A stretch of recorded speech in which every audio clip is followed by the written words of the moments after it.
Hello and welcome to Furious Driving, and today is an FFP3 kind of day, if you know what I mean. I'm going to take this thing off because I can't see and I can't breathe.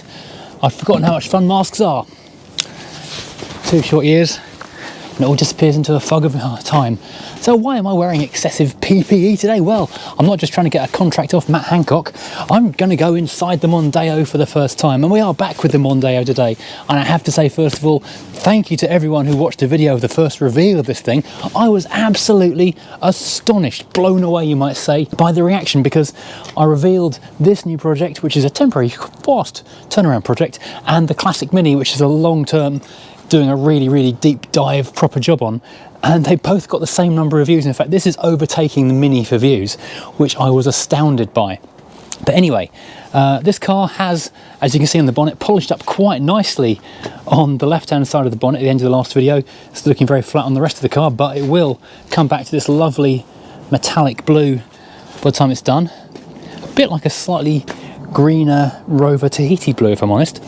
So the car has got the potential to look quite nice. The tyre is actually holding air now, bizarrely. I think it must have just reseated itself or something. I don't know, something's happened. Now, there's a couple of quick things I need to run through from the last video because it came up in comment after comment. And okay, first of all, Crown Vic mug. Yeah, first of all, how much am I going to do to the car? How far am I going to take the things that need doing? Tyres, obviously I said I was going to change because that's a massive safety issue. Even if I change them for, you know, whatever the budget thing is down at my local tyre fitters and just pay like £24 a corner, that's £100 well spent. I don't want spending money on tyres. I don't want to spend loads on tyres though, because that's going to just blow the budget. That's a serious issue with this car. It's got to sell for a profit. When I did my Bangonomics Mark III Mondeo, when I first started this channel a couple of years ago, I got a ton of hate because I put Continentals all around the car. I spent like £400 or £500 on tyres for an £800 car, and people go, how do you call this Bangonomics, blah blah blah. The thing is, I value safety far higher than I value my own personal budget. However, unless I do a deal with someone beforehand who's going to buy the car and we arrange to put tyres on and factor that into the price, we'll be going for budgets just because it keeps it legal and safer than we are now. Secondly, the engine oil. The point has been made numerous times, engine oil is hydroscopic. It does absorb water over time, so we'll probably need changing. But yeah, let's get through an MOT first. Let's see if the engine runs. Let's see if it passes an MOT before we start throwing money at oil. It's only about 25 to £30, I guess, for a can of oil, but again, it's another 25 to £30 and it adds up. Likewise, the cam belt, because the Zetec is a timing belt, not a timing chain. Last on the road, last MOT someone pointed out was 2015, so 7 years it's been off the road, so it's at least a 7-year-old timing belt. Again, let's get an MOT on it and then see what that costs, because I could do it myself, I guess. I've never done a Zetec timing belt. I've no idea how hard that is. I don't know if I might need to get someone in to do it. So I could be looking at like £100, I could be looking at £300. Again, that's almost all the profit gone. The value of these cars is anywhere from £1,000 to £2,000. That's not a lot of leeway, it's not a lot of meat on that bone. Bear in mind, this is probably going to fall into the lower end of that spectrum, unless I turn up some really nice alloys for it and the machine polishes back incredibly. Who knows, maybe it'll be a £2,000 car at the end. In which case I will go and stick a cam belt on it. That's most of the expense things.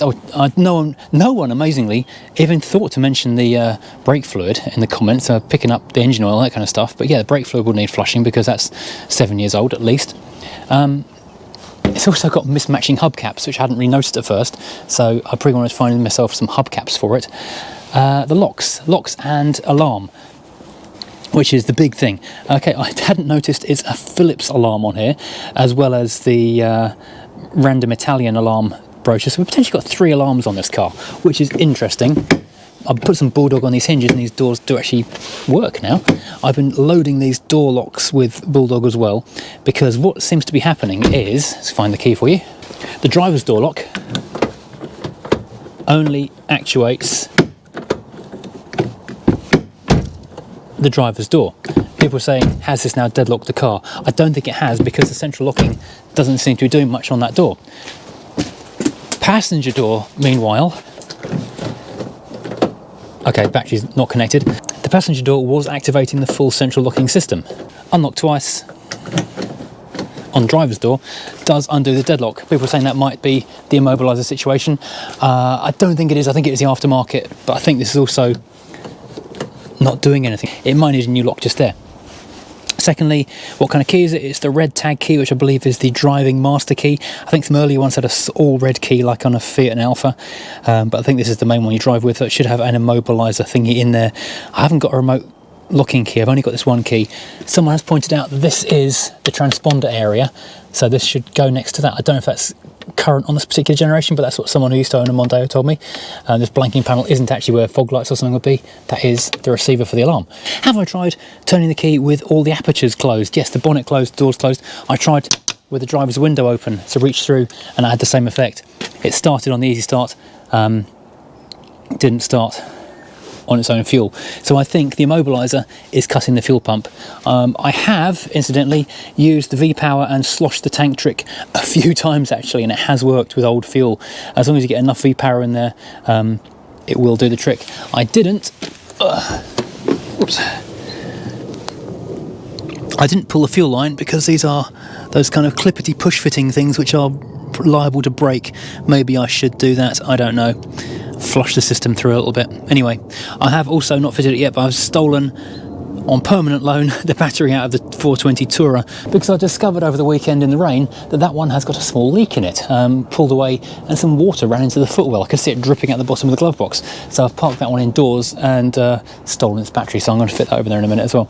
But first things first, let's don my FP3 protective stuff, because this thing's going to have a lot of nasty fungusy stuff in there. I need to lose the disgusting mats, empty out the boot, and then get a vacuum cleaner in there and start hoovering out all the other horrible stuff.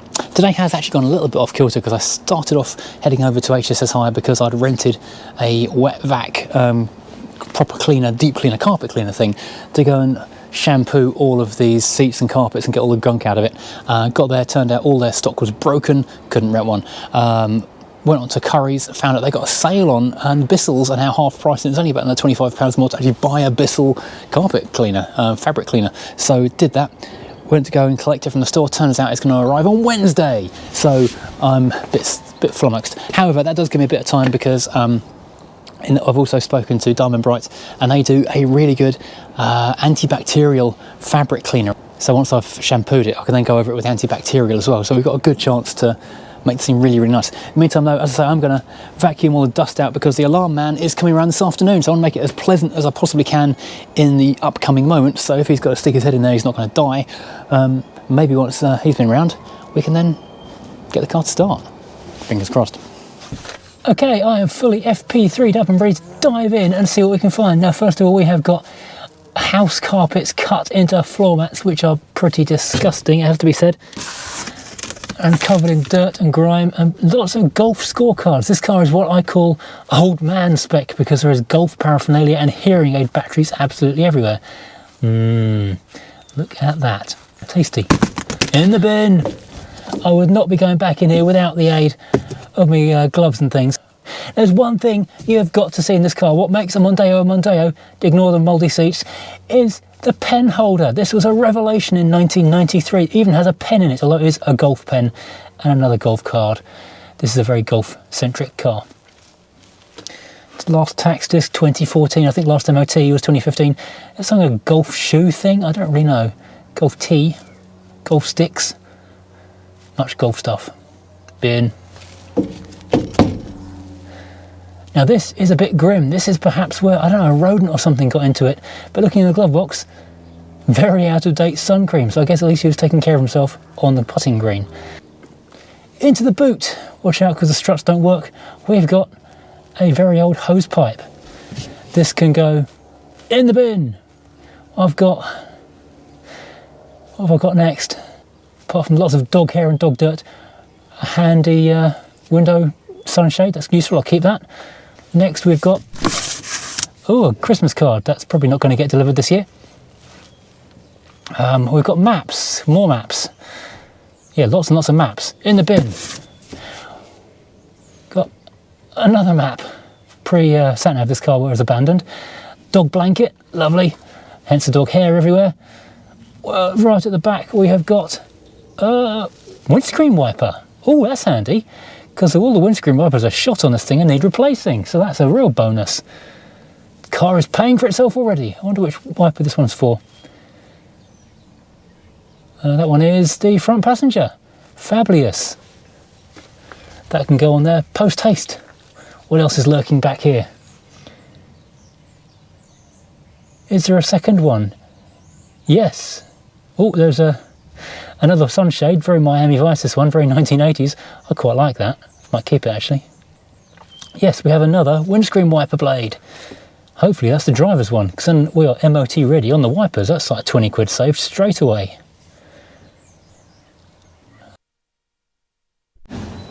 Well, those fit after a fashion. They're not the best looking ones, but if they get it through the MOT, then it's a win, and maybe I can stick some better ones on once we're actually on the road. Right, let's get this. Right, I've got my mask back on again, because it's not very nice in there. Let's use the shop vac, not the house vac. Don't want to get the house dirty with this stuff. Start getting this crud out of here. Don't want to breathe this stuff in at all. The carpet's not too bad. The passenger side though is pretty horrible. It's the seats though. Weird stuff all over the seats. It's definitely going to need, you know, a vaxing out. It's actually not the worst I've seen by a long way.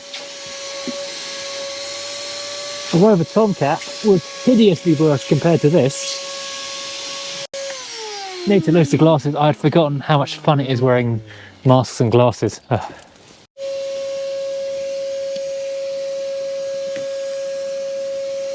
A lot of this stuff is actually blasted out of the door rubbers when I was hosing it, so it's actually not as bad as it looks.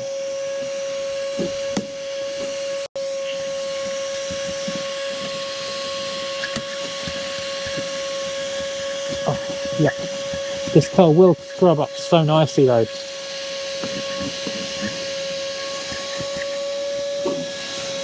More snails, bloody hell, snails.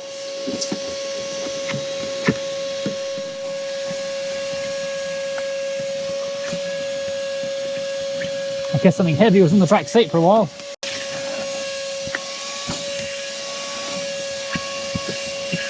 People have variously said that the fuel pump is actually underneath this back seat. Something I don't really want to touch just yet.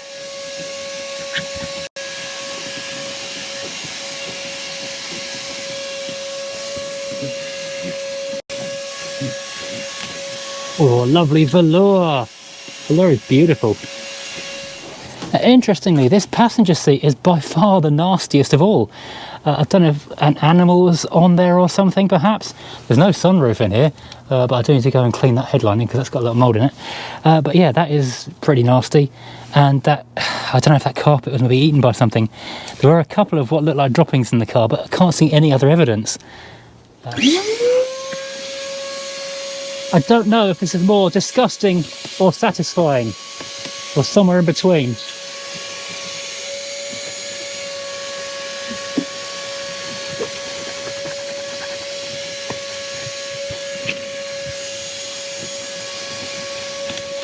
Oh, I can't wait to get the wet back on this thing. It's actually not that bad, really.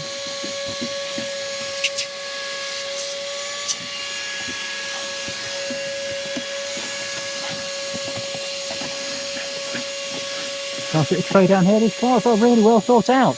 Very well planned for people out on the road all day.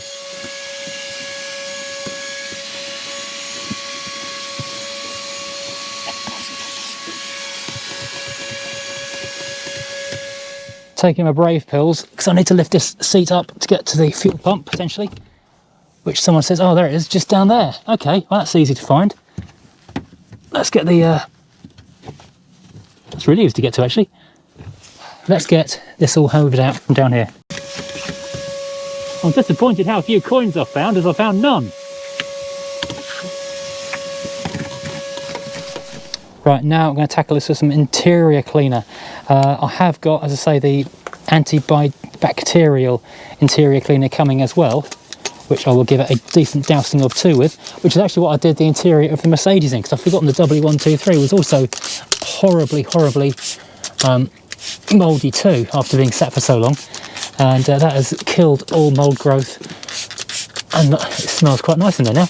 I was going to use the basic stuff just to wipe the crud off everything, make the thing a better place to be, and then I will properly disinfect it when that stuff arrives tomorrow. Using an old cloth that's going to be thrown away, I think, at the end. That's a lot of dirt coming off, but coming up rather nicely. I don't want it to be like a thing you just look at and go, ick. I want you to look at it and go, ooh, what a nice car.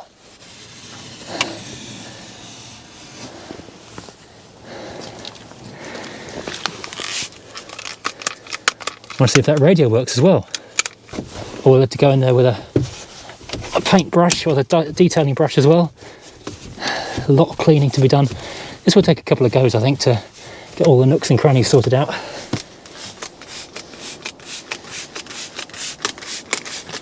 Some people were asking what the mileage is on this car. It's 130,794. So that's weird. I keep on buying cars with 130,000 miles on the clock. Let's douse that some more.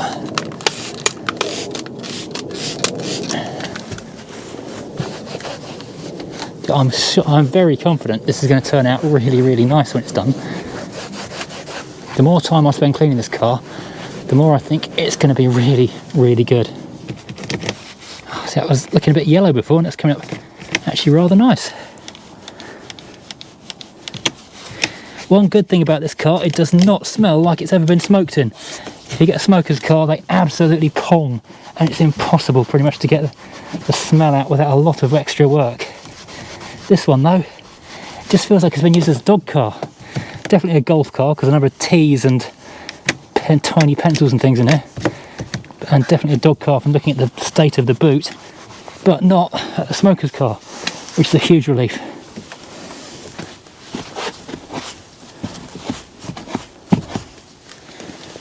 Well, that looks a lot nicer. Oh, blap on there. That windscreen is going to take some cleaning, I tell you.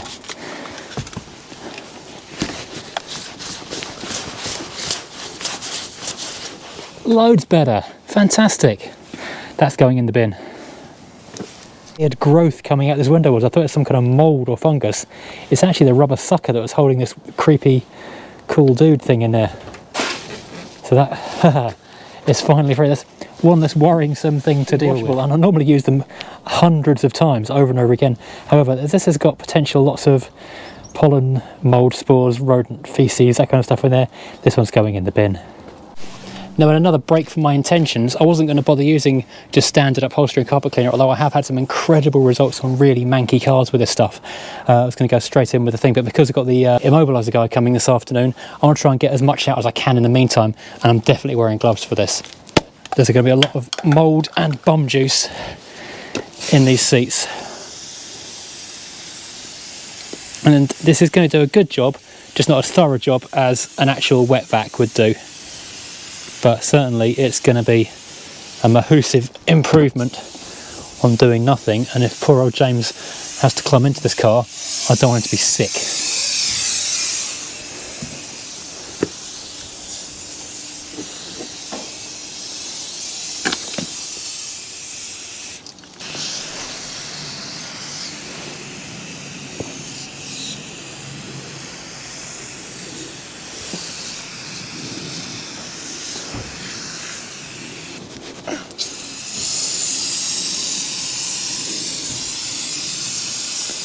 At least it makes the car smell very fresh. And don't forget, you can get 10% off all Diamond Bright products using code FD10 at the website, diamondbright.co.uk. This is amazing stuff which I've used so much on my cars. It's transformed, well, got a lot of gunk out the Freelander Hippo. It did a bang up job on the W123. Even my daily Mercedes W204. I was amazed how much brown gunk came out of that one, and that's a car I thought was pretty clean.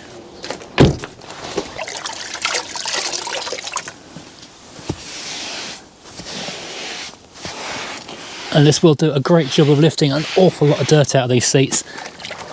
Obviously the wet vac will do an even better one, but at least when James turns up, he won't run away at the first sight of the car, covering rodent excrement and mould.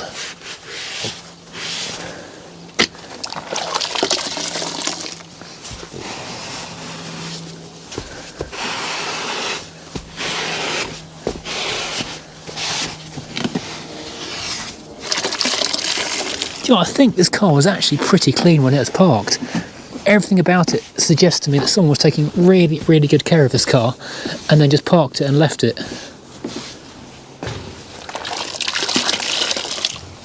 Looking at this water, this is astonishingly clear, which suggests to me I'm just lifting off the mould from the surface. It's not like it was a seriously dirty seat to start with.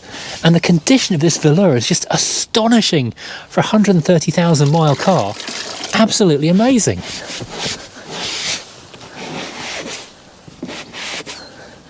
That has come up so astonishingly well. If you didn't know that that had been covered in mould just a couple of minutes ago, you would not believe it. And these seats are in amazing condition for a 130,000 mile car. That velour is lovely. I will still do the full-on wet vac because the carpets will certainly benefit from it, and there's a few little marks that will certainly come out as well. That's just amazing. What a transformation. What a difference a day makes, as they say. That really is lovely. Okay, right now that's all good. So at least James will not mind getting into the car now to look at the alarm. I'm going to change the battery on it now and see if I can hear the fuel pump at all, because a few people kept on saying, could I hear the fuel pump? Let's find out. Right, so here is the good battery from the Rover 420. Now when you turn the car on, you should hear the pump priming in the back for about 30 seconds. I won't be able to hear this, so I'm going to set the camera down in the back and let this camera be my witness.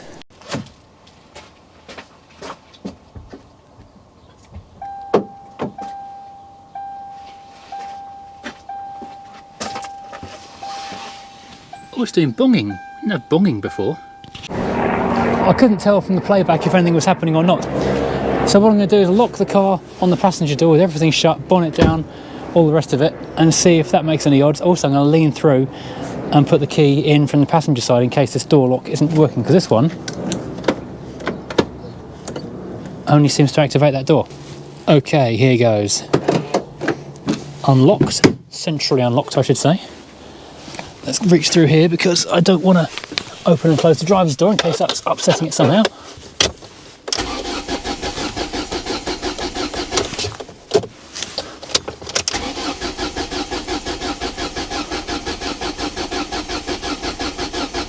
No.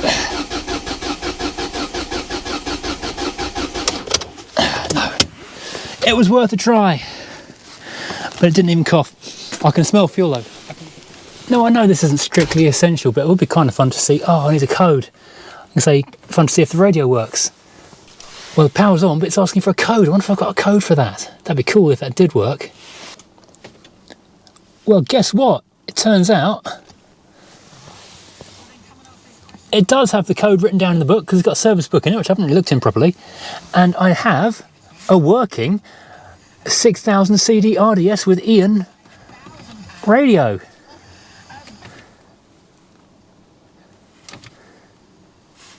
I think it's quite a good one as it goes. Let's go and get Radio 1 on there. Obviously I have to mute the audio in a second. In heaven on BBC Radio 1. Yeah. Okay, driver's door isn't working. That's a problem for another day. Fine. Okay, so we've got working-ish radio, which is good. I just thought I'd take a quick look in the book pack and found the service log, which is surprisingly good. It's serviced annually at Dovercourt Motor Company Limited in Braintree in Essex, unsurprising as it was an Arriva vehicle. Someone said, was it a taxi? And I said, no, it was registered to Arriva. It's one owner, one previous keeper on the logbook. So that was Arriva. Then it was previously owned then by the guy who owned it after Arriva. But it turns out Arriva, the bus company, I assumed it was a company car, had a hire car business as well. Back in the 90s, so possibly this was either a rental car or a company car owned by Arriva. I'm guessing up until 2001, because that's the last stamp at Dovercourt when it had 68,000 miles. So half its overall mileage was done, 68,000 miles in the first, three and a half years. And since then it's done another 60,000 miles, or 50,000 miles, taking it to 130. With no service history though, but evidence of a very, very clean life. One more thing, now I've got the new wiper blades on, they're the free wiper blades from the boot. Yeah, kind of work. Actually, yeah, they've scraped a lot of gunk off there. Not a bad triangle of doom, if I do say so myself. And the thing that I keep coming back to with this car, it's got air conditioning. AC on a 1998 car in the UK is actually quite impressive.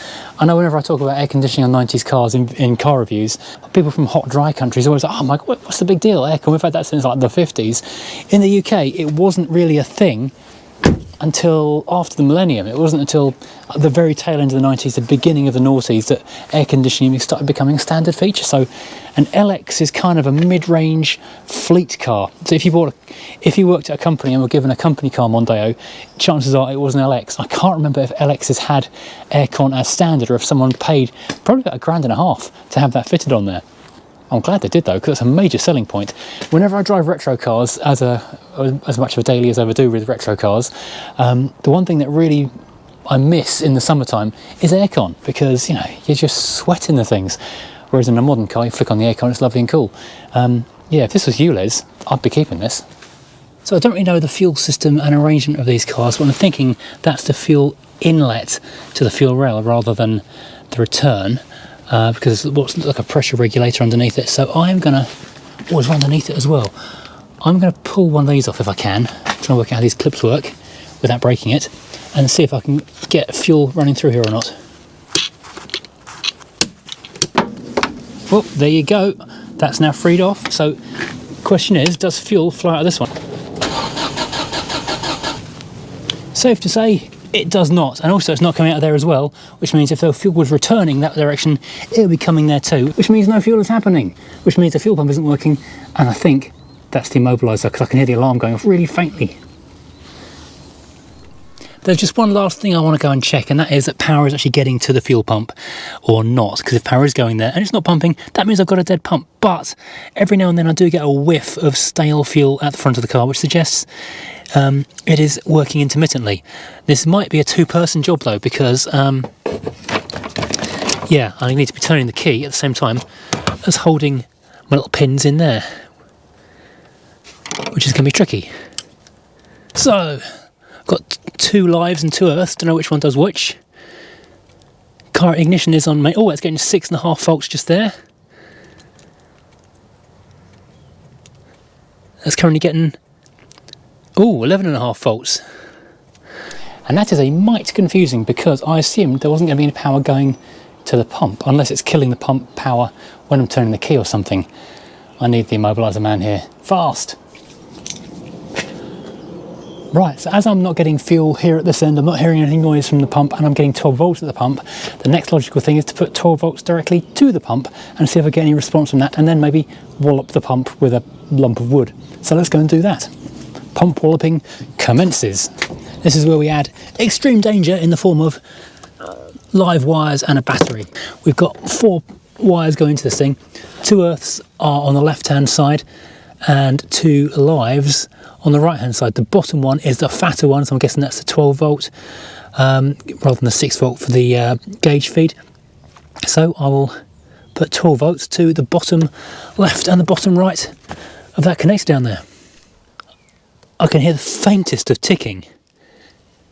Not anything significant, so I'm going to go find a lump of wood. So the battery's only got like 9 volts in it, but it should be enough to do something.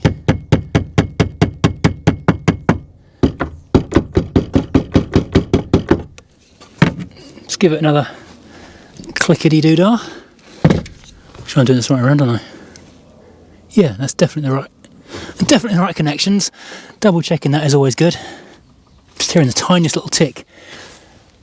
So I think this pump is dead. I have ordered a pump actually, but it's not going to be here till tomorrow. So, what a pain. It means I've got to take this thing out, which I think unscrews like that. Oh yeah, at least I've got easy access to empty the tank. I've given it some decent poundage with the back end of a hammer just to kind of vibrate things loose.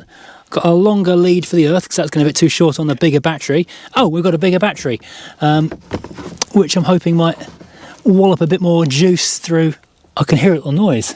It's really faint, but it was doing something. So I'll take it off and step forward to the car. I can hear something happening. It's definitely doing something. It's much, much quieter than the Rover fuel pump. This is basically Quentin Mark II all over again. Can you hear that? It's really faint. So something's happening, just not sure what. And I'm seeing nothing in the engine bay. You'd hope if fuel was pumping, you'd see something squirting out of here or back out of here. I don't know if red is feed or fuel return. I'm assuming the top is the feed. Oh, you found it already? So didn't we just cut it out there? If you can bypass it, yeah, cut it out. Doesn't worry about staying in there. Oh. So within 30 seconds of being in the car, James has found the alarm. Took him longer to get his tools out the van than it did to find the alarm. So in a couple of minutes' time, that alarm will no longer be causing a problem. It will just be other problems causing problems. So the old Immobilizer, or aftermarket Immobilizer, is staying in there because it's been fitted well and truly out of the way to make it hard to get to. You can't even see it in there. Don't know what you're looking for, it's just a scramble of wires. So just cutting the wires off to bypass it and yeah, make it not do anything anymore. James, what's your company called? Advanced In-Car Solutions. So if you want to find a handy auto electrician in the Kent area, give James a call. Google him online on that there internet. Okay, trying to start it with the Immobilizer removed. Can't hear the fuel pump still, No, can we? I can't hear the fuel pump. But it might just be broken though. So those are the old sensors which we no longer require. I didn't even notice these things. I'll cut them, you can pull them out in a minute. Yeah. Didn't even notice these things. They're pretty heavy duty. Proper 1990s spec security. Just nip and put them behind there. Yeah. If you give yours a good tug, that should pull all the way through. Oh wow. Yep, gone. It's always easier taking it out than fitting it. Definitely, yeah. Quite good. Yep. Yeah, speed there, 7 volts there. So we've got volts to the meter. The pump's not working, so You're going to need dead short across the power and negative terminal. okay, so that pump is dead inside. So there's a short circuit within the pump itself.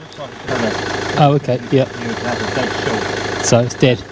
Pump's knackered. Okay, so there were 2 problems, now there's only 1. So video 2 of the Mondeo concludes with James having fixed one of our problems. It seems there were 2 issues with the car. First of all, the Immobilizer is cutting power to the fuel pump, and second of all, the fuel pump itself is dead. So we're halfway there.